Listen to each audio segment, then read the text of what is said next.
So, okay guys, hi everyone. So today we are going to start with defect life cycle. कल हमने discuss किया था, एक बार recap करते हैं जल्दी से।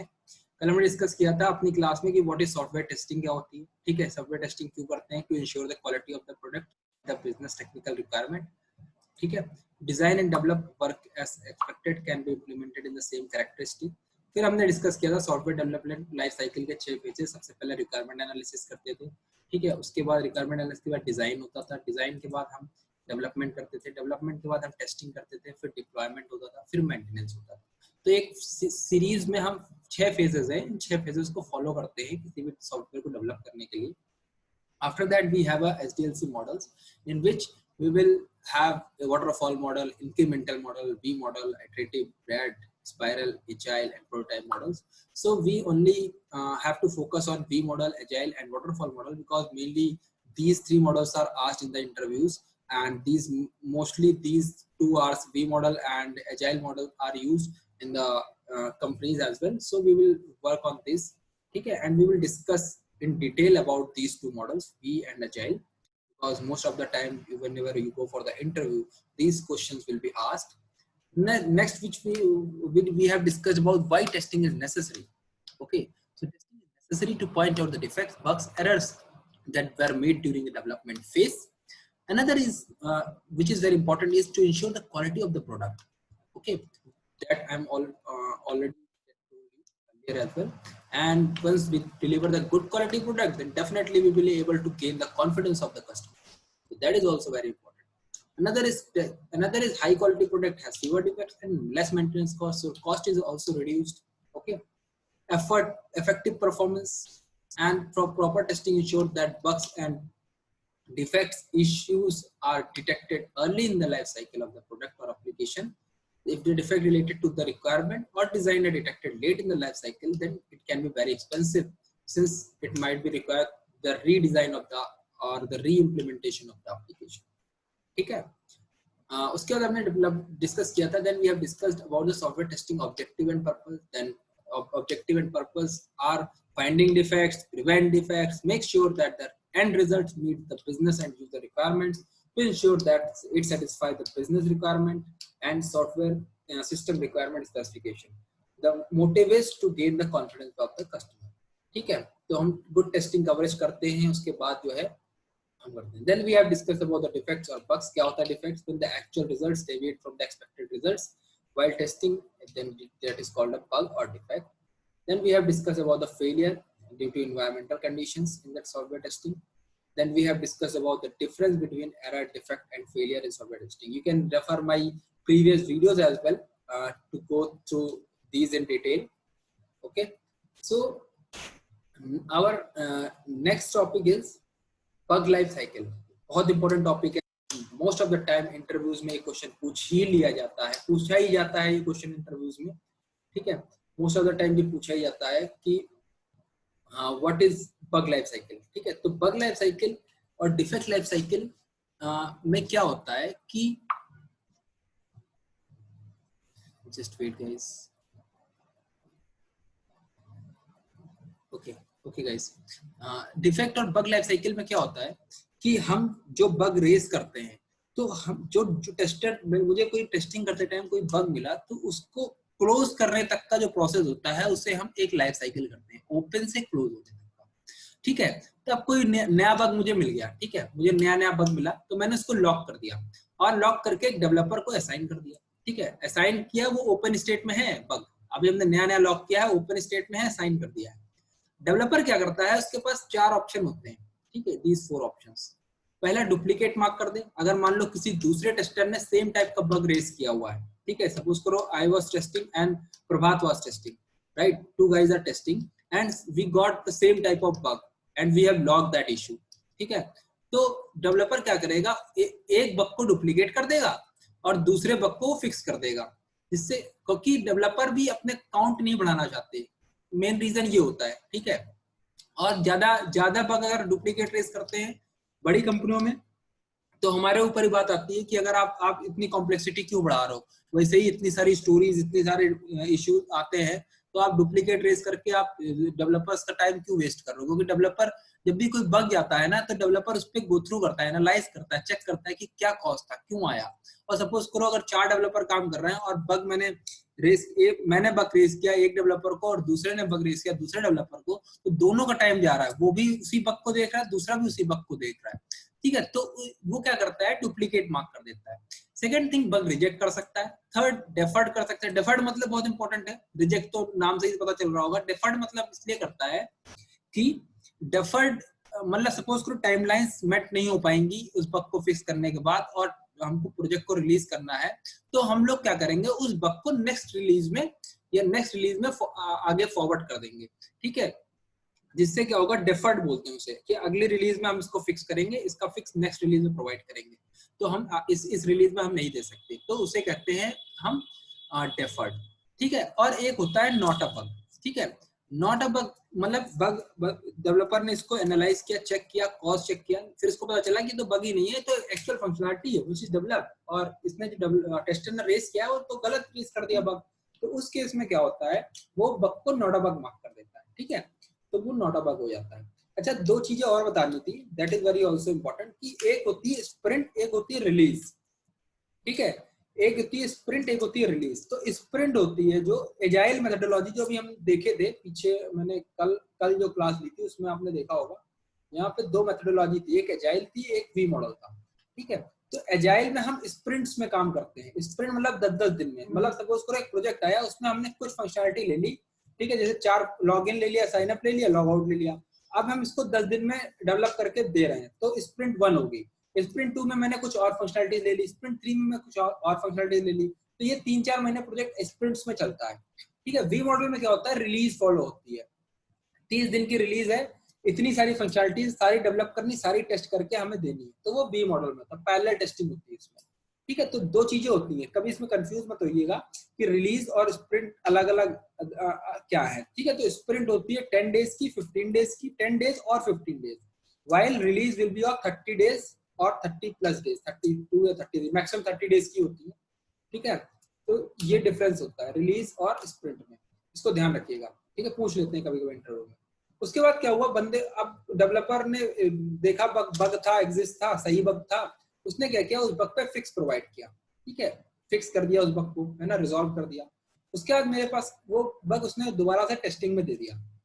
अब वो टेस्टिंग में जब आ गया, ठीक है, तो टेस्टर क्या करेगा, यहाँ पे अपना काम स्टार्ट होता है दोबारा से, ठीक है। टेस्टिंग, अब टेस्टर क्या करेगा, यहाँ पे दोबारा टेस्टिंग करेगा, ठीक है, इस बग को दोबारा टेस्ट करेगा, टेस्ट करा, अगर वो वेरीफाई हो गया, अगर सही चल गया, तो वो वेरीफाई करके बग को क्लोज कर देगा।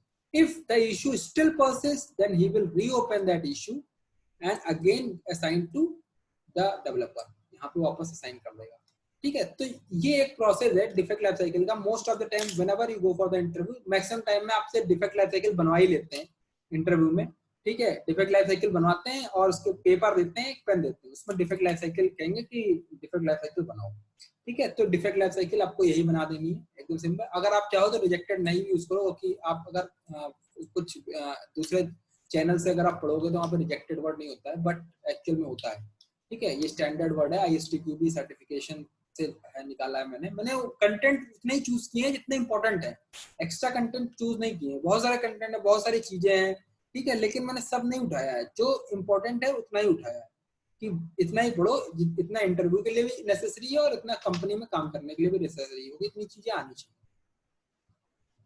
नेक्स्ट टास्क आता है, सबसे इंपॉर्टेंट ये है, सॉफ्टवेयर टेस्टिंग लाइफ साइकिल, ठीक है, सबसे इंपॉर्टेंट है यही आपके लिए, ठीक है। ये bug life cycle, software testing life cycle and SDLC, इन तीनों के डायग्राम आपको रटे होने चाहिए, क्योंकि तीनों के डायग्राम इंटरव्यू में आपसे इंटरव्यूअर बनवा लेता है, ठीक है। तो टेस्टिंग लाइफ साइकिल क्या होती है, कि जिसमें वो लाइफ साइकिल जो हम टेस्ट, जहां से टेस्ट स्टार्ट करते हैं और जहां से टेस्ट क्लोज करते हैं।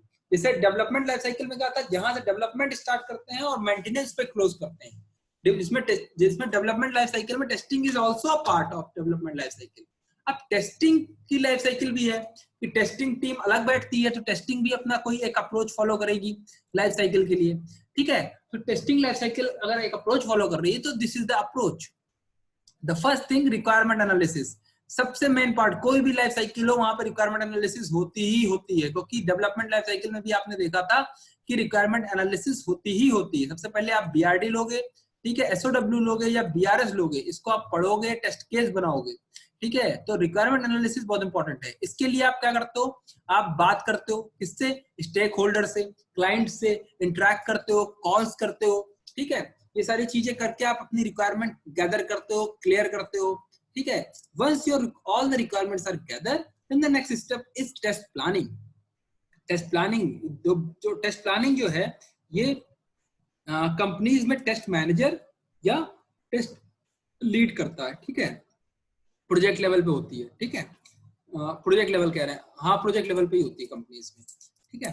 तो ये करता है। उसके बाद टेस्ट प्लानिंग में क्या होता है, टेस्ट प्लानिंग जैसे कि इसमें हम डिसाइड करते हैं कि एंट्री क्राइटेरिया क्या होगा, एग्जिट क्राइटेरिया क्या होगा, कौन सी रिक्वायरमेंट टेस्टेबल है, कौन सी नहीं है, किस रिक्वायरमेंट में कितने रिसोर्स चाहिए, कौन सी रिक्वायरमेंट को हमको मैनुअली टेस्ट करना है, फंक्शनल टेस्टिंग करनी है, कौन सी रिक्वायरमेंट को हमें ऑटोमेट करना है, ठीक है। तो everything will be written here in the test planning, okay.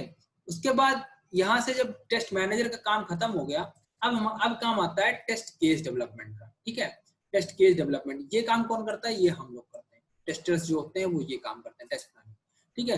तो कभी भी अगर आपसे इंटरव्यू में पूछा जाए कि do you know test planning, तो आपको ये कहना है कि I have a good understanding of the test planning but I have never made a test plan. कभी ये मत कहना, क्योंकि टेस्ट प्लान में बहुत सारी चीजें होती हैं, स्कोप्स होते हैं, ठीक है, टेस्ट प्लान आईडी होती है, बहुत सारे कंटेंट्स, तो उसके हिसाब से आपको बनाना पड़ता है, तो बहुत कॉम्प्लिकेटेड टास्क होता है, मैनेजर्स टेस्ट मैनेजर्स ही करते हैं मैक्सिमम कंपनीज में। तो आपको ये कहना है गुड अंडरस्टैंडिंग है on the test plan.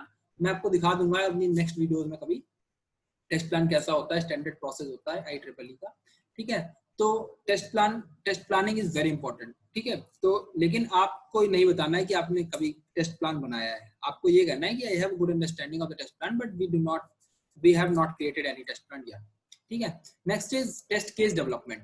Test case development क्या होता है, टेस्ट केस डेवलपमेंट इज जो भी हमारी रिक्वायरमेंट है उसके हम टेस्ट केसेस बनाते हैं, क्योंकि हमें वही टेस्ट करना है आगे चल के, ठीक है। टेस्ट करने के बाद हम क्या करते हैं, हम उसको क्या करते हैं, जब हमारे टेस्ट केस डेवलप हो गए उसके बाद हमारा टेस्ट एनवायरनमेंट सेटअप होता है। अब जहाँ हमें टेस्टिंग करनी है, हमने 3 एनवायरनमेंट की बात की थी, एक की थी QA की, एक की थी हमने स्टेजिंग की, एक होती डेव की। डेव पे, ठीक है, डेव पे कौन टेस्टिंग करता है, ठीक है, डेव पे डेवलपर टेस्टिंग करते हैं। टेस्टर्स कहाँ टेस्टिंग करते हैं, टेस्टर्स QA पे टेस्टिंग करते हैं, ठीक है, QA एनवायरनमेंट होता है। उसके बाद क्या है, एक और एनवायरनमेंट स्टेजिंग होता है, ठीक है। स्टेजिंग एनवायरनमेंट पे कौन टेस्टिंग करता है, स्टेजिंग एनवायरनमेंट टेस्टिंग करता है क्लाइंट या यूजर्स जितने भी होते हैं, तो वो स्टेजिंग टेस्टिंग। एक और एनवायरनमेंट होता है, वो होता है प्रोडक्शन। ये जब लाइव हो जाता है ना आपका प्रोडक्ट, उसके बाद प्रोडक्शन पे चला जाता है, वहां पे लाइव यूजर्स के पास, ठीक है। तो ये नहीं, ये एकदम एंड का प्रोसेस होता है, इससे कोई मतलब नहीं है हम इन चीजों, मतलब ये डेवलपर करता है, ये टेस्टिंग QA में करती है, ठीक है, और उसके स्टेजिंग एनवायरनमेंट में भी क्लाइंट रिक्वायरमेंट वेरीफाई करता है। Once the build is freezed here, then only we will deploy the code on the stage, ध्यान रखिएगा, ठीक है। Next is test execution. अब हमने टेस्ट केस यहाँ डेवलप कर लिए, अब हम इस टेस्ट केस को एग्जीक्यूट करते हैं किसी एक पार्टिकुलर एनवायरनमेंट में। जैसे QA एनवायरनमेंट में हम टेस्टिंग कर रहे हैं, तो हम ये एनवायरनमेंट सेलेक्ट करेंगे, इसमें हम अपने टेस्ट केसेस एग्जीक्यूट करेंगे, जितने भी टेस्ट केसेस हैं, ठीक है। सारे टेस्ट केस पास होने मैंडेटरी है, अगर पास नहीं हो रहा है तो टेस्टिंग क्लोज नहीं करनी है, क्योंकि उसमें डिफेक्ट है। पास नहीं हो रहा है मतलब डिफेक्ट है, अगर टेस्ट केस कोई फेल हुआ है means there is a bug और डिफेक्ट, ठीक है। तो उस अगर टेस्ट केस फेल हो रहा है तो आपको बग रेस करना है, बग को दोबारा रीटेस्ट करना है जब वो फिक्स होके आ जाए, और once the bug is retested then you can mark that test case pass as well, and then once the test execution is completed for all the test cases यहाँ पे, ठीक है, then test closure is done। इन test closure में 2 चीजें होती हैं, deliverables होते हैं 2 चीजें, ये हम क्लाइंट को भेजते हैं। पहली चीज होती है टेस्ट क्लोजर, एक रिपोर्ट होती है जिसमें सब चीजें बताते हैं, कितने बग आए, क्या है, कितने कौन सा एनवायरनमेंट था, कितनी फंक्शनलिटीज हमने ऑटोमेट की, कितनी फंक्शनलिटीज हमने मैनुअली टेस्ट की, ठीक है। और test closure report I will show you at the end of the testing classes.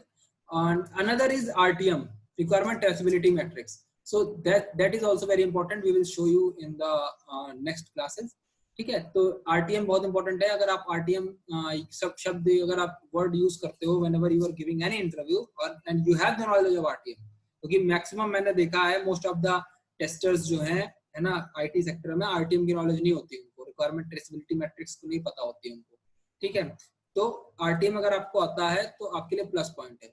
Plus the terms which I am using here like BRD, business requirement specification, system requirement specification, ठीक है, requirement analysis, ठीक है, ये सारी चीजें terms use कर रहे हैं, ये टर्म्स बहुत इंपॉर्टेंट है आपके लिए। RTM यूज करिए, आप टर्म्स यूज करिए अगर आप टेस्टिंग फील्ड में जाना चाहते हैं। उसके बाद अब देखो, अब ये जो लाइफ साइकिल है, जब हम स्टार्ट करते हैं तो इसमें होता है entry criteria and exit criteria, दो चीजें होती हैं, ठीक है। तो इंटरव्यू में मोस्टली आपसे पूछा जाएगा कि what is entry and exit criteria. तो आपको सिंपल करना है, the prerequisite item that must be completed before the testing can begin, ठीक है। टेस्टिंग स्टार्ट करने के लिए हमें जो जो आइटम चाहिए वो हम लोग गैदर करते हैं, तो वो हमारा होता है एंट्री क्राइटेरिया। जैसे टेस्ट प्लानिंग कर ली, रिक्वायरमेंट एनालिसिस कर ली, है ना, टेस्ट केस डेवलप कर लिया। तो आप अगर इसको देखेंगे तो ये जो यहाँ से लेके यहाँ तक का पार्ट है, ठीक है, ये हमारे प्री रिक्विजिट्स हैं टेस्टिंग करने के लिए, ठीक है। तो ये एंट्री क्राइटेरिया है, ठीक है।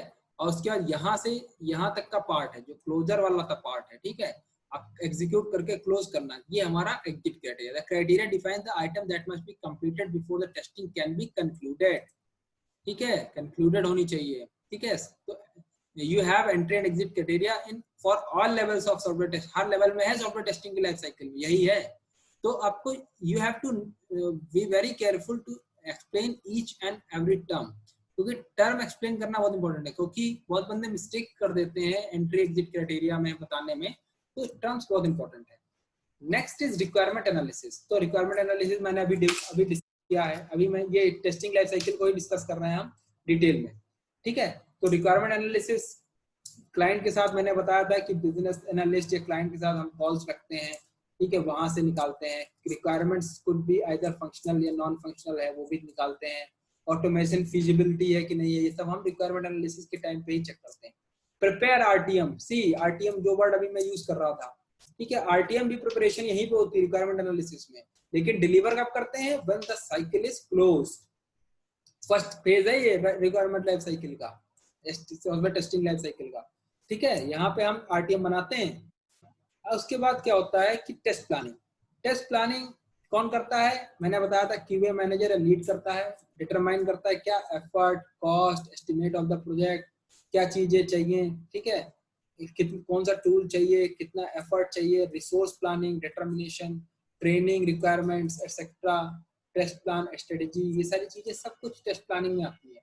कौन करता है, QA manager and QA lead. तो कभी भी आपसे इंटरव्यू में पूछा जाए कौन करता है, तो you have to be very careful in answering this question, because आपको बता देगा, अगर आपने कह दिया कि we know how to create the test plan, then he will start asking which tool, how you will define the estimation of the project, how you will plan the roles and determine the roles and responsibilities, and how many resources you will require to implement 10 functionalities। बहुत सारे question पूछ लेगा। तो कह दो, simple कह दो कि we have a good understanding of the test plan, but we do not have the knowledge of creating it, so test manager and test lead is creating that test plan, ठीक है, that's it। Next is test case development. This phase involves the creation and verification and rework of the test cases। मैंने अभी इसको discuss किया था, जब ये वही है, सॉफ्टवेयर टेस्टिंग लाइफ साइकिल ही चल रहा है। यहाँ पे टेस्ट केस बना दिया, टेस्ट डेटा बना दिया कि हम लोग जब टेस्टिंग स्टार्ट करेंगे तो इन सबका यूज करेंगे। उसका इन्वायरमेंट सेटअप कर दिया, setup test environment, test data, perform smoke test on the build. Smoke we will discuss later, बहुत बड़ा टॉपिक है, इंपॉर्टेंट टॉपिक है स्मोक, व्हाट इज स्मोक, ठीक है, अगली हमारी लेक्चर्स में आप देख सकते हैं इसको, you will get that. Next is test execution, ठीक है, टेस्ट एग्जीक्यूशन, अब जो मैंने टेस्टिंग की थी वो यहाँ पे एग्जीक्यूट करेंगे, फिर डिफेक्ट मिलेंगे हमको, यहाँ पे डिफेक्ट को हम RTM से मैप करेंगे, रीटेस्ट करेंगे डिफेक्ट को, ट्रैक करेंगे डिफेक्ट टू क्लोजर को, ठीक है। लास्ट इज क्लोजर, हमारा सब कुछ कंप्लीट हो गया, अब हमको क्लोजर बनाना है। तो क्लोजर में हम रिपोर्ट बनाएंगे, उस रिपोर्ट में सब कुछ मेंशन करेंगे, कितने डिफेक्ट आए, कितने फिक्सेस हुए, कितने इंप्रूवमेंट्स आए, कितने इनहैंसमेंट्स थे, ठीक है। तो ये सारी चीजें हम यहाँ पे करेंगे। इसका test matrix, matrix in the sense RTM की बात कर रहे हैं यहाँ पे, मैट्रिक्स की।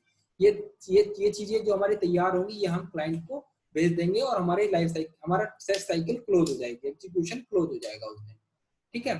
तो ये हमारा एक प्रोसेस, सेट ऑफ प्रोसेस है पूरा टेस्टिंग लाइफ साइकिल का और सॉफ्टवेयर बग लाइफ साइकिल का। तो ऐसे पूरी सॉफ्टवेयर टेस्टिंग हम परफॉर्म करते हैं, ठीक है। अगर किसी को डाउट हो तो आप मेरे नंबर्स पे मैसेज भी कर सकते हैं, ठीक है, और मेल भी कर सकते हैं। बाकी नेक्स्ट क्लास में मिलते हैं। Thank you guys, thanks a lot.